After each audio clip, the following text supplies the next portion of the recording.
ايه يا سن اللي انت بتعمله ده؟ كل ما اخد خطوه في حياتي ارجع تاني. طب ممكن تنشف نفسك بعد اذنك وتقوم نحاول نحل المشكله دي مع بعض؟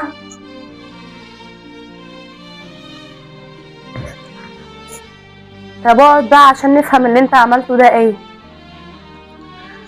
يا ست انا تعبت، كل ما اخد خطوه قدام ارجع 1000 ورا. انا تعبت بجد. يعني انت فاكر اللي انت بتعمله ده هو ده الحل؟ ايوه ده الحل. طب وما جاش في دماغك ان السبب ده انك ما بتصليش؟ طب ايه علاقه ده بده؟ ومن يتوكل على الله فهو حسبه. مجرد انك تصلي وتدعي ربنا فهو معاك. طب انا معاك اهو دلوقتي، انا هقوم اتوضى واصلي، بس انا اقول ايه؟ طب قول ورايا دلوقتي: اللهم إني أسألك بركة تطهر بها قلبي وتكشف بها كربي وتكشف بها كربي وتغفر بها ذنبي وتصلح بها أمري وتغني بها فقري وتذهب بها شري. وتذهب بها شري.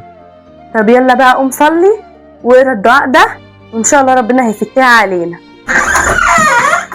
انا غاب الحمد لله، قبلت في الشغلانه اللي كنت نفسي فيها والحمد لله. احمدك يا رب. الحمد لله. ما نسيتش الدعاء يعني؟ قلت الدعاء قبل ما اخش المقابله، وبعد كده بواب ربنا كلها اتفتحت لي، كل حاجه اتسهلت.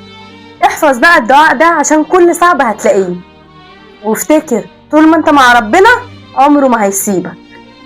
اللهم إني أسألك في صلاتي ودعائي بركة تطهر بها قلبي وتكشف بها كربي وتغفر بها ذنبي وتصلح بها أمري وتغني بها فقري وتذهب بها شري وتكشف بها همي وغمي وتشفي بها سقمي وتقضي بها ديني وتجلو بها حزني وتجمع بها شملي وتبيض بها وجهي. اللهم إني أستغفرك من كل فريضة